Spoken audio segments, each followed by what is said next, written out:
أعوذ بالله من الشيطان الرجيم بسم الله الرحمن الرحيم الحمد لله رب العالمين الصلاة والسلام على أشرف الأنبياء والمرسلين وعلى آله الطيبين الطاهرين اللهم صل على محمد وعلى محمد وعجل فرجهم۔ آج سے مبتلات نماز کے بارے میں پڑھیں گے کہ مبتلات نماز جو ہے وہ کیا ہے۔ مبتلات یعنی جو باطل کرتی ہے نماز کو، جس سے نماز باطل ہو جاتی ہے، اور 12 چیزیں ہیں جو نماز کو باطل کرتی ہیں اور انہیں کہتے ہیں مبتلات نماز۔ 12 چیزیں ایسی ہیں جو نماز کو باطل کر دیتی ہیں اور اس لیے انہیں کہتے ہیں مبتلات نماز، یعنی جس سے نماز باطل ہو جاتی ہے۔ پہلی صورت جس سے نماز باطل ہو جاتی ہے، پہلی چیز، نماز کے دوران نماز کی شرطوں میں سے کوئی شرط مفقود ہو جائے۔ مفقود یعنی ختم ہو جائے، فاقد ہو جانا، ختم ہو جانا، اٹھ جانا کسی شرط کا۔ نماز کے دوران نماز کی شرطوں میں سے کوئی شرط ختم ہو جائے، مثلا نماز پڑھتے ہوئے پتہ چلے کہ جس کپڑے کو پہن کر وہ نماز پڑھ رہا ہے وہ نجس ہے۔ نماز پڑھنے کے دوران اس نے دیکھا ہے کہ اس کپڑے نجس ہے، یعنی جو نماز کی شرطیں تھیں، نمازی کے لباس کی شرطیں، نماز کی تمام شرائط جو تھیں، ان میں سے کوئی ایک شرط نماز کے دوران ختم ہو جائے تو اگر وہ شرط ختم ہو جائے گی تو نماز کیا ہو جائے گی؟ باطل ہو جائے گی۔ یہ تھی پہلی صورت جو مثال دی کہ جیسے اگر نماز پڑھتے پتہ چلے کہ اس کے کپڑے کیا ہیں؟ نجس ہیں۔ دوسری چیز جو نماز کو باطل کرتی ہے وہ نماز کے دوران عمدن یعنی جان بوجھ کر یا سہون بھولے سے یا مجبوری کی وجہ سے انسان کسی ایسی چیز سے دوچار ہو جو وضو یا غسل کو باطل کر دے۔ مثلا اس کا پیشاب نکل جائے یا اس کی ہوا خارج ہو جائے، ریح کا نکل جانا، کوئی ایسی چیز، چاہے اب اس نے جان بوجھ کے ایسا کیا یا بھولے سے ایسا کیا یا بے اختیار مجبوری میں اس کا ایسا ہو گیا ہے، تو اب اس کی نماز کیا ہو گئی ہے؟ باطل، یعنی ایسے کام کہ جس سے وضو ٹوٹ گیا یا غسل ٹوٹ گیا، غسل باطل ہو گیا۔ صحیح؟ تو اگر نماز کے دوران کوئی ایسا کام ہو جائے، چاہے بھولے سے ہو، بے اختیار ہو جائے کہ جس سے اس کا وضو یا غسل باطل ہو جائے تو اس کی نماز بھی کیا ہو جائے گی؟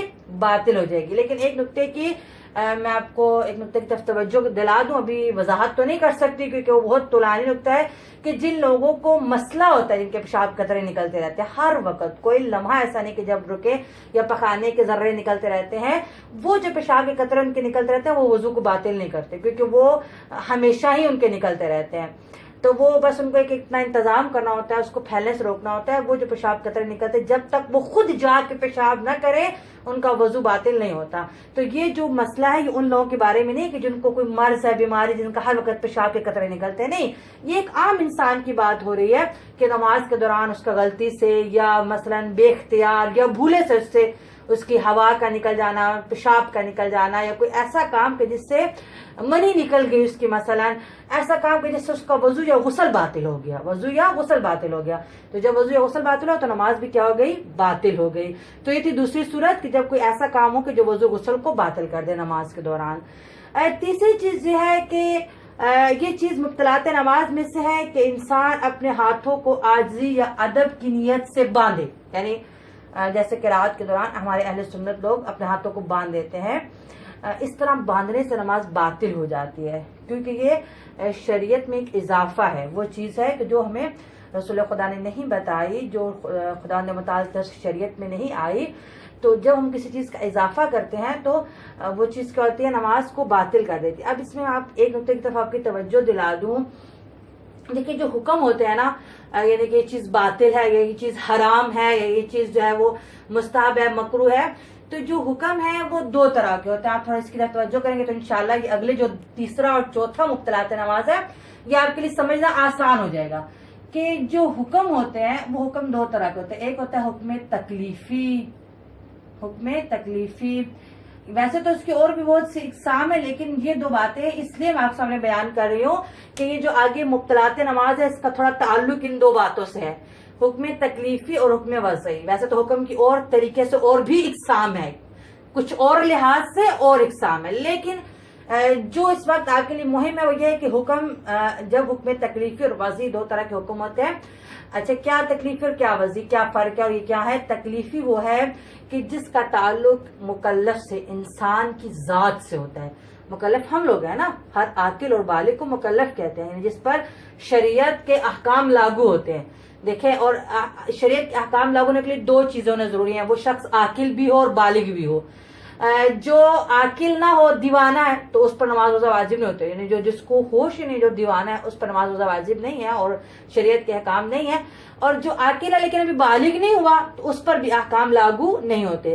احکام اس پر لاگو ہوتے ہیں جس میں دو چیزیں پائی جائیں، وہ عاقل بھی ہو اور بالغ بھی ہو.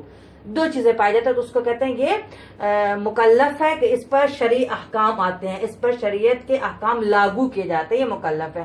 جیسے ہم لوگ عاقل اور بالغ. صحیح. اب جو حکم تکلیفی ہے، اس کا تعلق مکلف کی ذات سے ہوتا ہے. ہم جب کہتے ہیں کہ یہ چیز حرام ہے، مکلف کے لیے یہ چیز حرام ہے، یہ جائز ہے، یہ ناجائز ہے، یہ حلال ہے مکلف کے لیے، تو اس کا جو حکم کا تعلق جب مکلف کی ذات سے ہو، اسے کہتے ہیں حکم تکلیفی. اور وضعی وہ ہے کہ جس کا تعلق مکلف کے ہمارے فعل سے ہو. مثلا کہ آپ کی نماز باطل ہے، آپ کا وضو صحیح ہے، آپ کا غسل باطل ہے. یعنی جس حکم کا تعلق انسان کے کاموں سے ہو، انسان کے افعال سے ہو، اسے کہتے ہیں حکم وضعی. اور جس حکم کا تعلق انسان کی اپنی ذات سے ہو کہ یہ کام آپ کے لیے حرام ہے، آپ گناہگار ہو گئے. دیکھیں، دو الگ چیزیں آپ توجہ کریں. ایک دفعہ ہم کہتے ہیں کہ آپ کا وضو باطل ہے، آپ نے مثلا اس طرح غلط طریقے سے دھو دیا ہے، آپ کا وضو باطل ہو گیا. کیا وضو کی باطل ہونے کے ساتھ میں گناہگار بھی ہوں؟ میں نے کوئی حرام کام بھی انجام دیا ہے؟ کہ نہیں، آپ نے حرام کام انجام دیا لیکن آپ کا وضو باطل ہو گیا. ایک مرتبہ میں وضو میں ایسا کام کرتی ہوں کہ آپ کہتے ہیں نہیں، آپ نے یہ حرام کام انجام. مثلا میں 3 دفعہ پانی ڈالتی ہوں، جبکہ مجھے پتا ہے کہ پانی کتنی دفعہ چہرے پہ ڈالنا ہے، یا ایک دفعہ واجب اور دوسری دفعہ مستحب. میں کہتی ہوں نہیں، میں تیسری دفعہ ڈالوں گی. تو اب جب میں نے اضافہ کر کہیں گے آپ کا وضو تو باطل ہے ہی ہے، لیکن آپ نے حرام کام بھی انجام دیا ہے، حرام بھی ہے، یہ آپ گناہگار بھی ہیں. تو دو طریقے کے حکم ہوتے ہیں. ایک حکم کا تعلق انسان کی ذات سے ہوتا ہے کہ آپ نے یہ حرام کیا، آپ گناہگار ہو. اور ایک حکم کا تعلق انسان کے فعل سے، اس کے عمل سے ہوتا ہے کہ آپ کا یہ عمل صحیح ہے، یہ باطل ہے، یہ صحیح ہے، یہ باطل ہے. اب اس میں آپ گناہگار ہو یا نہیں ہو، لیکن آپ کا یہ عمل صحیح نہیں ہے. ٹھیک. تو یہ ہوتا ہے حکم تکلیفی. یعنی حکم تکلیفی کا تعلق انسان کی ذات سے ہے کہ یہ کام آپ کے لیے حرام ہے یا یہ کام آپ کے لیے جائز ہے، جائز نہیں. اور حکم وضعی کا تعلق انسان کے افعال سے ہے کہ آپ کا یہ نماز صحیح ہے، مثلا غسل باطل ہے. اب اس میں آپ کا گناہگار ہونا یا ہونا وہ شامل نہیں ہے، آپ کے فعل کے بارے میں بتایا جا رہا ہے کہ کیا آپ کا وضو صحیح ہے، یا آپ کی نماز صحیح ہے، یا باطل ہے، یا غسل باطل ہے. تو حکم ایک حکم تکلیفی ہے اور ایک حکم وضعی ہے. اب جو تیسری ہم نے چیز پڑھی، ہاتھوں کو باندھنا. مبطلات نماز میں سے کیا ہے؟ ہاتھ کو باندھنا. اب اس میں ہمیں توجہ کرنی ہے. اب اگر میں ہاتھوں کو باندھ رہی ہوں، پہلی بات تو میری نماز باطل ہے کہ میں نے ہاتھوں کو باندھا، شریعت کے خلاف کام کیا. دوسرا یہ حکم وضعی ہو گیا نا کہ میری نماز باطل ہے، میرے فعل کے بارے میں کہ آپ کی نماز باطل ہے، آپ نے ہاتھوں کو باندھا، آپ کی نماز باطل ہے. دوسرا میں کہتی ہوں کہ جو میں نے ہاتھوں کو باندھا یہ شریعت میں بھی ہے، یعنی میں اس کو شریعت کا حکم سمجھتی ہوں. جب میں شریعت کا حکم سمجھتی ہوں، میں نے خدا پر جھوٹ باندھ دیا، شریعت خدا نے نافذ کیا رسول خدا پر، رسول خدا کے ذریعے. میں کہوں گی نہیں، رسول خدا نے یہ کہا کہ ہاتھوں کو باندھو، رسول پہ بھی جھوٹ باندھا، خدا پہ بھی جھوٹ باندھا. اب نماز تو باطل ہے ہی ہے کہ میں نے ہاتھوں کو باندھا. اس کے ساتھ ساتھ جب میں نے کہا یہ شریعت میں ہے، شریعت کا حکم سمجھتے میں ہاتھوں کو باندھ رہی ہوں، تو اب میرے لیے حرام بھی ہے، حرام بھی ہے، کیونکہ میں نے تہمت لگا دی ہے، بہتان لگا دیا ہے، ایک جھوٹ لگا دیا ہے شریعت لانے والے پر بھی اور شریعت بھیجنے والے پر بھی کہ یہ اس میں شریعت کا حکم ہے بھی ہاتھ باندھنا. تو اس لیے وہ تیسرے میں یہ کہہ رہے ہیں کہ نماز باطل ہے، اور اگر شریعت سمجھ کے کرے تو پھر حرام بھی ہے. نماز تو باطل ہے وہ گناہگار بھی ہے. یعنی تیسرے والے میں حکم وضعی بھی ہے نماز باطل، اور حکم تکلیفی بھی ہے کہ وہ اس کے لیے حرام بھی ہے. تیسرا والا مبطلات نماز، چیز مبطلات نماز میں سے ہے کہ انسان اپنے ہاتھوں کو عاجزی یا ادب کی نیت سے باندھے، لیکن اس کام کی وجہ سے نماز کا باطل ہونا احتیاط کی بنا پر ہے. یعنی استاد فرماتے ہیں کہ احتیاط واجب کی بنا پر اس کی نماز کیا ہے؟ باطل ہے. اور اگر مشروعیت کی نیت سے کرے، مشروعیت یعنی شریعت سمجھتے ہو، کہے کہ یہ ہاتھ باندھنا شریعت میں تھا، رسول نے یہ کہا کہ ہاتھ باندھو، اگر مشروعیت کی نیت سے کرے تو اس کام کے حرام ہونے میں کوئی اشکال نہیں ہے. یعنی کھلم کھلا حرام کام ہے، کوئی اشکال نہیں، یعنی واضح طور پر حرام کام ہے اگر ہم اس کو شریعت سمجھے کہ شریعت میں ایسا ہے کہ بھی ہاتھ باندھنا ہے. صحیح. تو تیسرے والے میں نماز بھی باطل ہے اور کیا ہے اگر شریعت سمجھتا ہے تو پھر اس کو حرام بھی ہے. دیکھیں غور کرتا ہے. دوسرے ہم نے کہا نا پیشاب نکل جائے نماز باطل ہے, کیا وہ گناہگار, اس نے حرام کام کیا؟ نہیں, اس نے حرام کام نہیں کیا, وہ گناہگار نہیں ہے. تو دوسرے والے میں صرف حکم وضعی ہے کہ اس کی نماز باطل. لیکن تیسرے والے میں اگر وہ ہاتھ باندھنا ہے تو نماز باطل ہے, اور اگر یہ کہ یہ شریعت ہے تو پھر وہ حرام بھی ہے, حکم وضعی بھی ہے اور تکلیفی بھی ہے. صحیح. چوتھا والا کیا ہے؟ مبطلات نماز میں سے ایک یہ ہے کہ الحمد کے بعد آمین کہے. سورہ الحمد کے بعد کہ آمین معذرت. تو یہ جو آمین کہنا ہے یہ بھی نماز کو باطل کر دیتا ہے. اب اس سے پہلے کہ میں یہ یہاں سے پڑھوں تھوڑا سا اس کی وضاحت کر دوں. اچھا پہلے اس میں بھی یہی دونوں باتیں آ جائیں گی, تکلیف اور وضعی دونوں آ جائے گا. کہ اگر الحمد کے بعد آمین کہتا ہے وضعی یہ ہے کہ اس کی نماز باطل ہے, اور اگر وہ کہے کہ آمین شریعت کا حکم ہے, رسول نے کہا تھا کہ الحمد کے بعد آمین کہنا, تو پھر اس کا یہ کہنا حرام بھی ہے, نماز بھی باطل ہے اور اگر وہ شریعت سمجھتا ہے تو حرام بھی ہے.